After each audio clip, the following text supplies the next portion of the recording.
right, ladies and gentlemen, boys and girls, children of all ages, fellow Pandemonium travelers.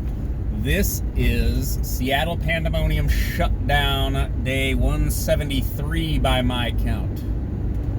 And oh boy, did we almost get to Boogaloo territory.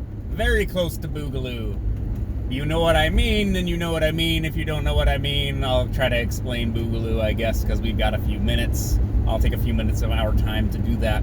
So the Boogaloo is just people are going to start shooting at each other, and it's going to get out of control, and it's the beginning of whatever. An uprising, a civil war, whatever you want to call it. But it's happening. You've seen the Ron Paul gif. It's happening! It's happening. We got damn close last night. You had white people, look, Black Lives Matter. You got white people shooting each other in the streets over Black Lives Matter. Are you happy now? Is this progress? Is this what you wanted?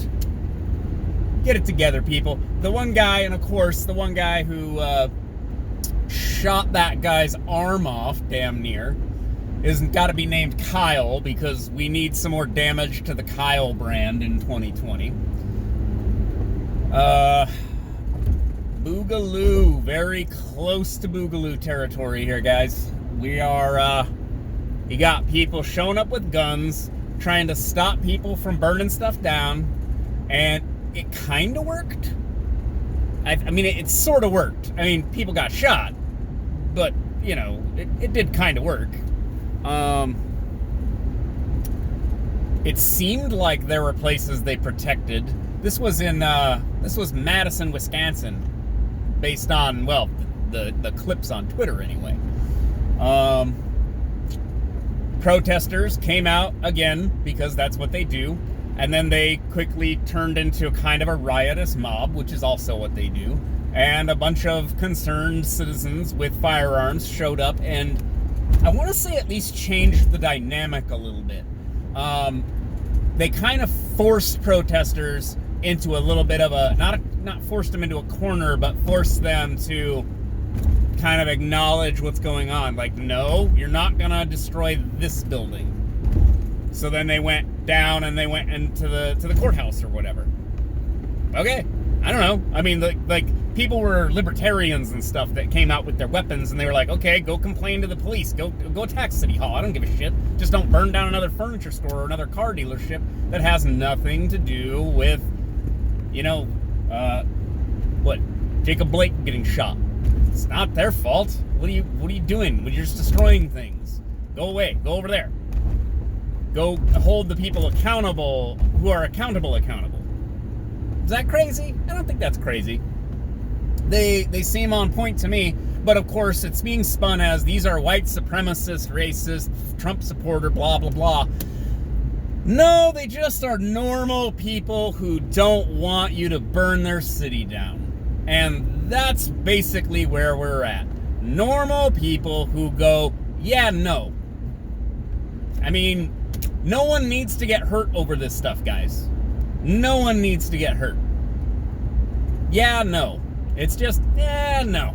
I understand. You have these guys that are armed saying, yeah, sure, I support Black Lives Matter, but you're not burning this building down because the one is not connected to the other. And for some reason, people have chosen this hill to die on that, like, oh, no, we're going to burn that down. It's like, well, you're at a point now where people are going to start shooting you. And there was a whole bunch of gunplay last night. Only a few people actually injured, as far as I know. You had a guy, I think the guy died. He got kind of a gut shot from Kyle, whatever his last name is. The other guy got part of his arm blown off, also by him. But then the other guy got shot. Oh, no, did he shoot the guy in the head? And then that guy died? Or did the guy who got the torso shot, was that the kill shot? See, this is why you shouldn't listen to me. I'm not even up on my details. But as far as I know from last night, it was only really 3 people reported shot, which is kind of surprising based on the amount of gunfire that can be heard on some of those videos. But anyways, I digress. We're at kind of at a new threshold. This isn't the first shooting we've had during the Pandemonium between activists and stuff. You had the people down in, I think, New Mexico. They were trying to tear the statue down. They kind of attacked a guy, and he shot them. He shot a guy. I mean, the guy defended his bar somewhere, I think in like Oklahoma. Sorry, there's a lot of strands in Duder's head. I can't keep all this shit straight all the time. But yeah, high profile citizens shooting each other in the streets. Not a great look. And I would say China is laughing at us right now because we are such a clusterfuck of a country that we shoot each other in the streets over whether or not Black Lives Matter or whether or not Jacob Blake did anything wrong. And we're shooting each other in the streets over a viral video. See, I'm going to say that. I'm going to let that land for a second because the country's been tearing itself to pieces over a viral video for several months now. Now, I understand that that's a little bit of a glib take, but that's quite literally what's happening. Everyone sent each other a snuff film and then got mad at each other about it and then started destroying the place. And calling it progress, by the way. Oh, this is progress, or we're gonna get progress after this. Okay, after we destroy everything, we will then suddenly think differently about each other and stop being racist. Again, I'm not trying to be glib. I'm just trying to understand what it is people think is going to happen as a result of all of this madness. What are you doing?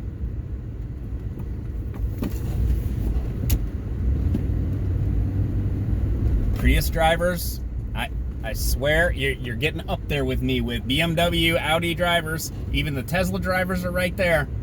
Maybe it's just because there's so many of you, and so there's so many of you that are bad drivers, but you're really starting to test my patience. Had one almost crash into me when it was me and him were the only people on the road, like for miles. You could see for miles, the only people. He almost crashed into me. I'm just saying. It's just frustrating. Anyways, boogaloo chaos, people shooting each other. Don't shoot people. That's my grand moral pronouncement. Don't shoot people. People shouldn't shoot each other. Seems simple, but apparently it's hard in practice, and people definitely push their luck and then get shot and then get surprised, which I sort of do find funny. I mean, you did the thing that will result in exactly this happening, and then you have the audacity to act surprised, and yes, I do find that funny. What else? The RNC. I guess the RNC, we'll do a couple minutes on the RNC. It was exactly on brand and on message for what the... Whoa. Got 4 cops on foot all walking together? What is going down? Something's going down. Anyways, the RNC was kind of fun. It was less cringy than the DNC, that's for sure. And I want to say it was more coherent. Like, they have a message. Here's what's going on. Here's what we want to do about it. We want to get back to normal when things were basically working, quote unquote. Oh, come on, guys. Go.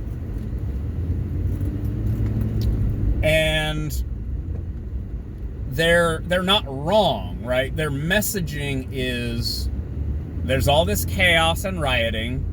They're destroying cities. The Democrats didn't address this at all in the DNC, which is kind of, I want to say, well, it was done intentionally, but man, look at all the progress they've made on this building, though. It's like it's almost done. Like, it seemed like it was just a skeleton a couple weeks ago, and now it's just like, wow, there it is. They didn't address it at all, and these rioters and these protests, like I was saying about these people coming out with guns last night in Madison and other places, what are normal people supposed to do? The police aren't intervening to stop them from destroying everything, so they have to defend their own businesses. What do we got? We got mobile COVID center. What are we doing? Are we doing mobile COVID testing? What is this? Are we doing mobile COVID testing? Yeah. All right. Cool. They're let me drive your car around the block. You want to get out? I can No, I'm good.